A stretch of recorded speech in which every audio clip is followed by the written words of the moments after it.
Hi friends, welcome to our channel. எல்லோரும் எப்படி இருக்கீங்க? கண்டிப்பாக நல்லா இருப்பீங்கன்னு நினைக்கிறேன். இன்றைக்கி வந்துட்டு vlog தாங்க, வேறு ஒன்றும் இல்லை. ஸோ கொஞ்சம் போர் அடிக்கிற மாதிரி இருந்து அந்த வீடியோ ஸ்கிப் பண்ணிக்கோங்க.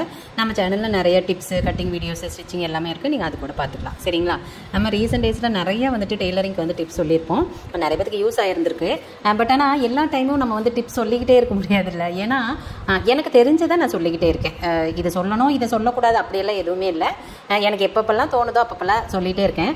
ஆனால் டிப்ஸ் வீடியோக்கு போகிற வியூஸ் வந்துட்டு நம்ம நார்மல் ஒரு விளாகாக இருக்கட்டும், இல்லை கட்டிங் கூட போகிறதில்ல. ஸோ எனக்கு அது கொஞ்சம் அப்படியே டவுன் ஆயிரும். ஐயோ என்னடா போப்பா, என்ன போட்டாலும் சிலதுக்கெல்லாம் நம்ம நார்மலாக நம்மளோட வியூஸே பார்த்திங்கன்னா ஒரு 2000 3000 அவ்வளோதான் வரும் வியூஸே. அதுக்கு மேலே அதிகம் போகாது. ரொம்ப ரேராக தான் உங்களுக்கு வந்துட்டு வியூஸ் ஏதோ 1-2 வீடியோக்கு தான் ஜாஸ்தி போகும். மற்றபடி பார்த்திங்கன்னா அவ்வளோதான் போகும். அதுவே வந்துட்டு சில வீடியோஸ்க்கெல்லாம் 500 600 அப்படி தான் போகிறப்போ கொஞ்சம் அப்படியே டவுன் ஆயிரும். ஏன்னா நம்ம வந்துட்டு யூஸ்ஃபுல்லாக போடணும் அப்படிங்கிறதுனால மட்டும்தான் வந்துட்டு இந்த மாதிரி டெய்லரிங் சம்மந்தப்பட்டது மட்டும்தான் போடுறோம். இப்போ எனக்கு வந்து நிறைய என்னுடைய ரிலேட்டிவ்ஸு கொஞ்சம் க்ளோஸாக இருக்கிறவங்கலாம் சொல்லுவாங்க, நீங்கள் ஏன் இந்த மாதிரி மட்டும் போட்டுட்ருக்கீங்க? சேனல் நல்லா க்ரோ ஆகணும்னா நீங்கள் அந்த மாதிரி பர்சனல் வீடியோஸ் எல்லாம் போடலாம்ல, அதெல்லாம் போட்டிங்கன்னா கொஞ்சம் நிறைய வந்து வியூஸ் போகும்ல அப்படின்னு வந்து சொல்லுவாங்க. நான் சொல்லுவேன், இல்லை இந்த சேனல் வந்து பர்டிகுலராக ஒர்க்குக்காக மட்டும்தான். இது வந்து இதில் நான் பர்சனல் கொண்டு வரவே மாட்டேன். எனக்கு அதில் வந்து உடன்பாடே இல்லை. ஏன்னா நம்ம சேனலை பார்க்குறவங்க எல்லாருமே மோஸ்ட்லி வந்துட்டு டெய்லர்ஸ் தான். அவங்களுக்கு போய் நான் பர்சனலெல்லாம் கொண்டாந்து போடுறப்ப அது மேபி அது சிலருக்கு பிடிக்காம தேவையில்லாததாக தோணும். அதனால் எனக்கு அதில் இன்ட்ரெஸ்ட் இல்லை அப்படின்னு வந்து சொல்லுவேன். அப்புறம் அவங்க சொல்லுவாங்க, உங்கள் ஏன்னா இப்போ சேனல் ஆரம்பித்து கிட்டத்தட்ட ஒரு 4 years பக்கம் ஆயிடுச்சு. 2000 ஆரம்பிச்சேன்னு நினைக்கிறேன். 4 years ஆகிடுச்சு. ஆனால் நம்மளோட சப்ஸ்கிரைபர் பார்த்தீங்கன்னா 15,000 தான் இருப்பாங்க. ஸோ அப்போ சொல்லுவாங்க, எல்லாம் 4 வருஷத்தில் 4 லட்சம் 5 லட்சம் சப்ஸ்கிரைபர் வச்சுருப்பாங்க. சிலரெல்லாம் 10 லட்சம்லாம் வச்சுருப்பாங்க. நீ என்ன வெறும் 1000 கணக்கில் தான் வச்சுருக்கேன், 15,000 அவ்வளோதான் இருக்குது அப்படிம்பாங்க. நான் சொல்லுவேன், அது வந்து ஒருத்தர் வந்து டக்குன்னு க்ரோ ஆகிட்டாங்க அப்படிங்கிறதுக்காக எல்லாரும் அப்படி ஆவாங்கன்னு கிடையாது. மேபி அது அவங்களோட டைம் செட் ஆயிடுச்சுன்னா எப்படி மேலே போகிறோன்னே தெரியாது. அதே மாதிரி டைம் மோசம் எப்படி கீழே வரோம்னே தெரியாது. அதுக்கு நாங்களும் ஒரு எக்ஸாம்பிள் தான். எப்படி கீழே வந்தோம்னே தெரியாது, வந்தாச்சு அப்படி. ஸோ அதனால அந்த மாதிரி தான் இருக்கும். அதனால ஒருத்தர் டக்குன்னு வந்துட்டு இதாயிட்டாங்க அப்படிங்கிறதுனால மேலே போயிட்டாங்க அப்படிங்கிறதுனால எல்லாத்துக்கும் அப்படி நடக்காது இல்லை. ஸோ அதனால் இதே டெய்லரிங் ஃபீல்டில் எவ்வளோ பேர் நிறைய வந்துட்டு சப்ஸ்கிரைபர் வச்சுருக்காங்க. மேபி அவங்களாம் ஃபஸ்ட்டே வந்து சேனல் ஸ்டார்ட் பண்ணியிருக்கலாம், இல்லை அவங்களோட கண்டென்ட் மேபி பிடிச்சிருந்துருக்கலாம், எது வேணாலும் இருக்கலாம். நமக்கு உண்டான டைம் இன்னும் வரலங்கிறது தான் என்னுடைய இது. நான் வந்து என்னுடைய வேலையை கரெக்டாக செஞ்சுட்ருக்கேன். அப்புறம் அதுக்கு மேலே நடக்கட்டும். இன்னும் நான் இதிலிருந்து ரெவன்யூ வரதில்லை, பெருசாக நமக்கு ஒன்றும் வரதில்லை. இதை நம்பி நான் எதுவும் பண்ணலை.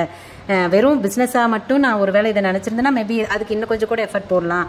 எனக்கு இது வந்துட்டு இதிலிருந்து வருமானம் வரணுங்கிறது இல்லை. எனக்கு என்னுடைய வேலை, அதாவது நம்மளோட கடை டெவலப் ஆகணும், நிறைய பேருக்கு தெரியணும், அதனால என்னோடய பிஸ்னஸ் க்ரோ ஆகணுங்கிறது மட்டும்தான் என்னுடைய தாட்டு. அதுக்காக மட்டும்தான் சேனல். அது போக பார்த்திங்கன்னா நமக்கு தெரிஞ்ச விஷயத்த இன்னும் 4 பேருக்கு சொல்லிக் கொடுக்கலாம். ஏன்னா நிறைய பேர் வந்து கிளாஸ் போக முடியாமல் எப்படி சொல்கிறது, ஒரு பேசிக் கற்றுக்கிட்டு அதில் மட்டுமே எப்படி சொல்கிறது, அது முன்னேற முடியாமல் நிறைய பேர் இருப்பாங்க. ஏன்னா லேடிஸ்க்கு எவ்வளோ ப்ராப்ளம் இருக்குது, எவ்வளோ தடைகள் இருக்குது.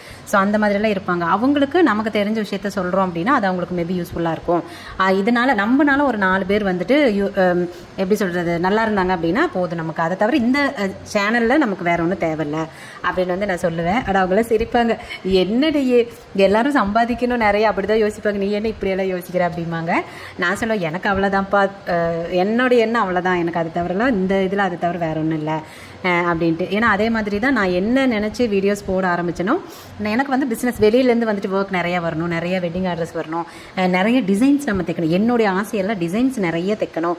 அது மாதிரி அது ஒரு வெறி, ஆசை கிடையாது, அது ஒரு வெறி அந்த மாதிரி. அப்போ வெட்டிங் ஆர்டர்ஸ் நிறைய பண்ணுறப்ப இன்னும் நிறைய நம்மளால் பண்ண முடியல அப்படிங்கிறது. ஸோ என்னுடைய அது ஆசை. அதனால் பார்த்திங்கன்னா எனக்கு அதுக்கு தேவையானக்காக தான் நம்ம வீடியோ போடுறோம். ஸோ அதோட என்னோடய ஆசை வந்து கொஞ்சம் கொஞ்சமாக நிறைவேறிட்டு இருக்கு. ஸோ கொஞ்சம் நமக்கு வெளியில் இருந்தாலும் இப்போ நிறைய ஆர்டர்ஸ் வந்துட்டுருக்கு, நிறைய டிசைன்ஸ் எல்லாம் நம்ம ஸ்டிச் பண்ணுறோம். இன்னும் சொல்ல போனால் இங்கே நாங்கள் இருக்கிற ஏரியாவில் டிசைன்ஸ் தைக்கிறதுக்கு நம்ம தான் நல்லா பண்ணுறோம் அப்படிங்கிற ஒரு பேர் வாங்கியிருக்கோம். என்ன டிசைனாலும் அந்த அக்கா பெஸ்ட்டாக பண்ணி கொடுப்பாங்க, எவ்வளோ ஹெவியாக இருந்தாலும் பண்ணி கொடுப்பாங்க அப்படிங்கிற மாதிரியான ஒரு பேர் வாங்கியிருக்கோம். ஸோ அது போதும் எனக்கு, அது ரொம்ப ஹாப்பி தான். ஸோ அதுக்காக தான் நான் இதை வந்து பண்ணினேன். அதனால் அது நடந்துருச்சு அப்படிங்கிறப்ப ஹாப்பி தான். பட் ஆனால் இது பத்தாது, இன்னும் நிறைய தேவைப்படும், இது நிறைய வேணும், இது பத்தாது தான். இருந்தாலும் சரி, நம்ம நினச்சி எதுக்காக வீடியோ போட்டோமோ அது கிட்டத்தட்ட நடந்த மாதிரி. ஸோ அப்படின்னு நான் வந்து சொல்லுவேன். அதே மாதிரி தான் நமக்கு போகிற வியூஸும் பார்த்தீங்கன்னா ரொம்ப கம்மியாக இருக்குமா. நானும் யோசிப்பேன், இது தவிர வேறு என்னப்பா இது இருக்குது, என்னது டிப்ஸ் இருக்குது, நம்ம தெரிஞ்சதெல்லாம் சொல்லிட்டோம், இன்னும் என்ன டிப்ஸ் இருக்குது. அப்போ டிப்ஸ்க்கு மட்டும்தான் அதிக வீடியோஸ் போகுது, சரி வியூஸ் போகுதுன்னா பொல்லிக்கு என்னத்தை தான் நான் சொல்கிறது டிப்ஸ் அப்படின்னு சொல்லிட்டு அப்புறம் யோசிப்பேன். அது எப்படி சொல்கிறது, டிப்ஸுக்காக மட்டும் நமக்கு வந்து இது போகாது. சரி, நம்மளோட வேலையை நம்ம கரெக்டாக செஞ்சுக்கிட்டு இருப்போம், அதுக்கு மேலே நடக்கிறது நடக்கட்டும், அவ்வளோதான் அப்படின்னு சொல்லிட்டு நானும் ஓடிட்டுருக்கேன்.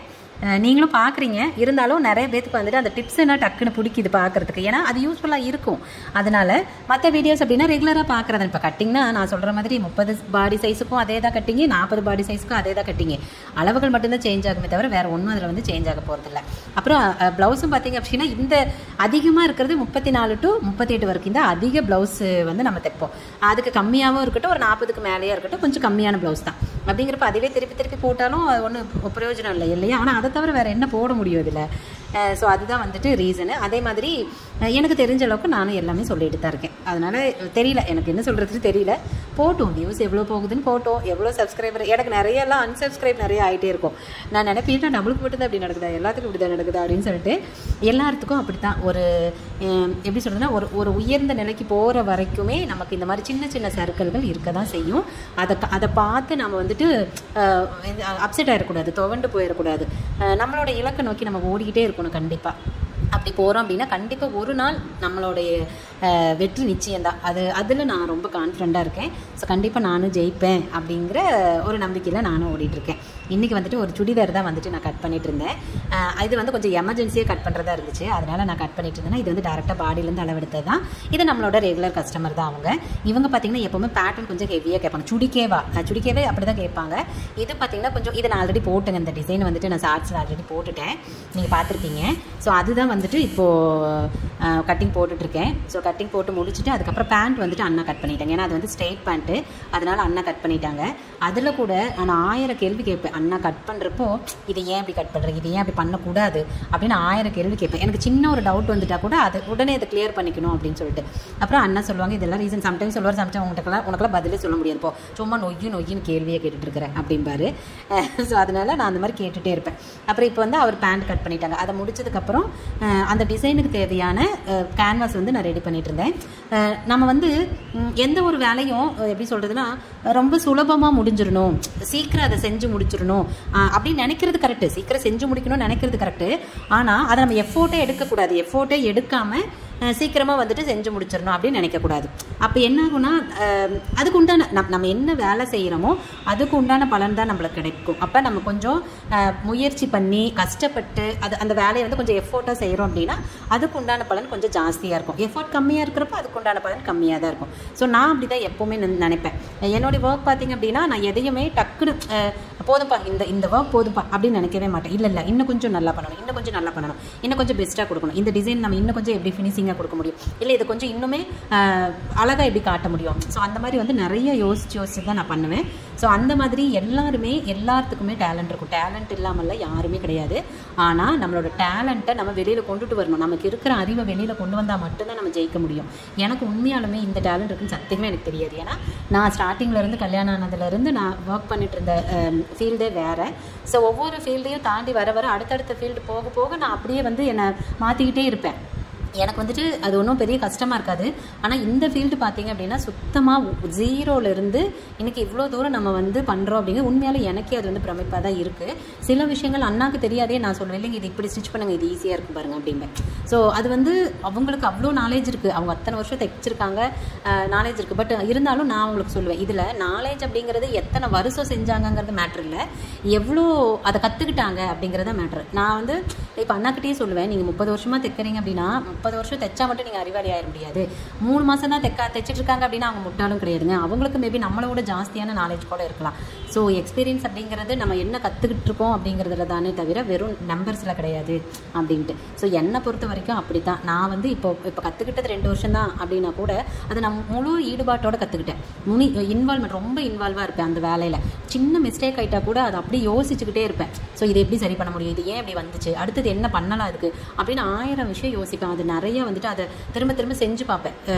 ஏன் இப்படி வரலன்னு செஞ்சு பார்த்துக்கிட்டே இருப்பேன். ஸோ அந்த மாதிரி இருந்ததுனால தானோ என்னவோ நான் செய்கிற வேலையில் எனக்கு ஒரு எனக்கு ஒரு பேர் வந்திருக்கு அப்படின்னு நான் நினைக்கிறேன். ஏன்னா இங்கே பக்கத்தில் இருக்கிறவங்க, தூரத்தில் இருக்கிறவங்கள நம்மளுக்கு தெரியாது, நம்ம இந்த ஏரியா தான் நாங்கள் இருக்கிற ஏரியாவில் இருக்கிறவங்க நிறைய பேர் வந்துட்டு சொல்லி கேள்விப்பட்டிருக்கேன். ஸோ இறைவி அப்படின்னாவே அந்த அக்கா வந்துட்டு நல்லா பேசுவாங்க, நல்லா டிசைன்ஸ் எல்லாம் நல்லா வந்துட்டு சஜஸ்ட் பண்ணுவாங்க, எந்த ட்ரெஸ்ஸுக்கு எப்படி டிசைன் பண்ணலாம் அப்படின்னு சஜஸ்ட் பண்ணுவாங்க, நல்லா ஸ்டிச் பண்ணி கொடுப்பாங்க. எவ்வளோ ஹெவியான டிசைன் கேட்டோம் அப்படின்னாலுமே நல்லா வந்து ஸ்டிச் பண்ணி கொடுப்பாங்க. ஃபினிஷிங் சூப்பராக இருக்கும், ஃபிட்டிங் சூப்பராக இருக்கும். அவங்க மெஷர்மெண்ட் எடுத்தும் தைப்பாங்க. ஏன்னா இந்த மெஷர்மெண்ட் எடுத்து தைக்கிறதுல அந்த ஒரு பேர் வந்து இப்போ ரீசெண்டாக ஒரு 2 days பிஃபோர் வந்து எனக்கு ஒருத்தவங்க சொன்னாங்க, மேபி உங்கள் ஷாப் வந்து இவ்வளோ தூரம் மேலே வந்ததுக்கு இதுவும் ஒரு ரீசனாக இருக்கலாங்க. ஏன்னா மெஷர்மெண்ட் எடுத்து இங்கே சித்தோட்டுக்குள்ளார அளவு எடுத்து தைக்கிறதுல யாருமே தைக்கிறதில்ல. அப்படியே இருந்தாலும் அது வந்து சரியாகவே இருக்கிறது. 2 தடவை நான் 3 தடவை ஆல்ட்ரு பண்ணி தைச்சா கூட அந்த ஃபிட்டிங் வரதில்லைங்க. பட் உங்ககிட்ட வந்துட்டு ஃபிட்டிங் சூப்பராக இருக்குது. மேக்ஸிமம் வந்துட்டு 99% வந்து சிங்கிள் டைம்லேயே, அதாவது ஃபஸ்ட்டு தடவை தைக்கிறப்பவே ஃபிட்டிங் பர்ஃபெக்டாக இருந்தது. ஏதாவது 1-2 மட்டும் தான் வந்துட்டு லூஸ் டைட் அந்த மாதிரி சின்ன சின்ன ஆல்ட்ரேஷன் மேபி தேவைப்படுது. அதை கூட நீங்கள் ஒரே ப்ளவுஸில் அதை சரி பண்ணிடுறீங்க, அடுத்த ப்ளவுஸில் பர்ஃபெக்டாக ஸ்டிச் பண்ணி கொடுத்துட்றீங்க. அது நாங்கள் பார்த்த வகையிலாக இருக்கட்டும், எங்ககிட்ட சொல்கிறவங்களா இருக்கட்டும், இந்த மாதிரி தான் சொல்லியிருக்காங்க அப்படின்ட்டு எங்கிட்ட ரீசெண்ட் டேஸில் ஒருத்தவங்க சொன்னாங்க. எனக்கு அது ரொம்ப சந்தோஷமாக இருந்துச்சு.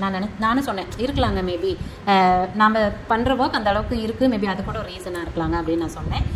ஸோ அந்த மாதிரி நீங்களும் வந்துட்டு கஷ்டப்பட்டு நீங்கள் என்ன வேலை செய்வீங்க, அது இந்த வேலைன்னு இல்லை, நீங்கள் என்ன வேலை செஞ்சீங்கனாலும் சரி, உங்களோட வேலையில் நீங்கள் முழு ஈடுபாட்டோடு இருந்தீங்க அப்படின்னா கண்டிப்பாக நீங்கள் ஜெயிப்பீங்க. இன்றைக்கி இல்லைனாலும் கொஞ்ச நாள் கழிச்சாது நீங்கள் கண்டிப்பாக ஜெயிப்பீங்க. அதுக்கு கண்டிப்பாக நமக்கு நல்ல நேரமும் இருக்கணும். அது சிலர் நம்புறாங்க, சிலர் நம்புறதில்ல.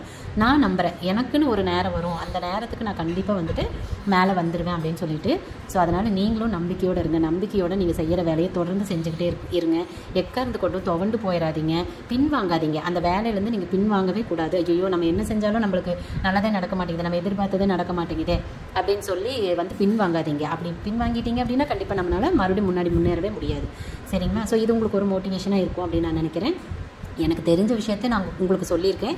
நான் எப்படி என்ன வந்து தயார்படுத்திக்கிட்டனோ, நான் எப்படி இருக்கணும் அதை உங்களுக்கு நான் சொல்கிறேன். மேபி இந்த விஷயங்கள் உங்களுக்கு யூஸ்ஃபுல்லாக இருக்கும் அப்படின்னு தோணுச்சு அப்படின்னா நீங்களும் உங்களை மாற்றிக்க ட்ரை பண்ணுங்கள். மேபி நீங்கள் அப்படியே கூட இருக்கலாம், ஆனாலும் நீங்கள் அப்படி இல்லை அப்படின்னா கூட உங்களை மாற்றிக்க ட்ரை பண்ணுங்கள். எப்படி சொல்கிறது, நீங்களும் இந்த மாதிரி தைரியமாக இருங்க. மெயினாக தைரியம், பெண்களுக்கு மெயினாக வந்துட்டு தைரியம் இருக்கணும். எதையும் பார்த்து பயந்துக்கக்கூடாது. பயந்துட்டோம் அப்படின்னா சத்தியமாக வாழ்க்கையில் எதுவுமே பண்ண முடியாதுங்க. ஸோ தைரியம் ரொம்ப முக்கியம். அதனால் கண்டிப்பாக இந்த வீடியோவில் நான் சொன்ன விஷயங்கள் உங்களுக்கு வந்து ரொம்ப ஹெல்ப்ஃபுல்லாக இருக்கும், ஒரு மோட்டிவேஷனாக இருக்கும் அப்படின்னு நான் நினைக்கிறேன்.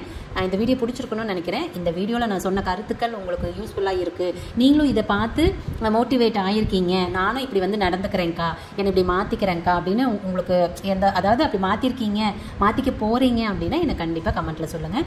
உங்களோட கமெண்ட்டு எனக்கு மட்டும் இல்லை, நம்ம வீடியோஸ் பார்க்குற மற்ற சப்ஸ்கிரைபருக்கும் மற்ற பார்வையாளர்களுக்கும் ரொம்ப வந்துட்டு யூஸ்ஃபுல்லாக இருக்கும். அவங்களும் அதை பார்த்துட்டு அவங்களும் அப்படி சேஞ்ச் ஆகியிருக்காங்க, அப்போ நம்மளும் இந்த மாதிரி மாறிக்கலாம், நம்மளும் இந்த மாதிரி ஒரு எப்படி சொல்கிறது ஒரு ஈடுபாட்டோட நம்ம செய்யணும், நம்ம நிறைய பண்ணணும் அப்படின்னு அவங்களுக்கும் ஒரு ஆசை வரும். ஸோ அதுக்காக தான் நீங்கள் வந்துட்டு கமெண்ட் பண்ணுங்கள் அப்படின்னு நான் சொல்கிறது. ஸோ கண்டிப்பாக இந்த வீடியோ பிடிச்சிருக்குன்னு நினைக்கிறேன். வீடியோ பிடிச்சிருந்துச்சுன்னா வீடியோ லைக் பண்ணிக்கோங்க. இதே மாதிரி இன்னும் நிறைய வீடியோஸ் பார்க்கணும் அப்படின்னா நம்மளை சப்ஸ்கிரைப் பண்ணிக்கோங்க. பக்கத்தில் ஒரு பெல் இருக்கும் பாருங்க, அதை தட்டி விடுங்க. அப்போ தான் நான் எப்போ வீடியோ போட்டாலும் உடனே உங்களுக்கு நோட்டிஃபிகேஷன் வரும். ஸோ வீடியோஸை மிஸ் பண்ணாமல் பார்க்க முடியும். சரி, ஓகேங்க, இந்த வீடியோக்கு அவ்வளோதான். நம்ம இன்னொரு வீடியோவில் பார்க்கலாங்களா? பாய்.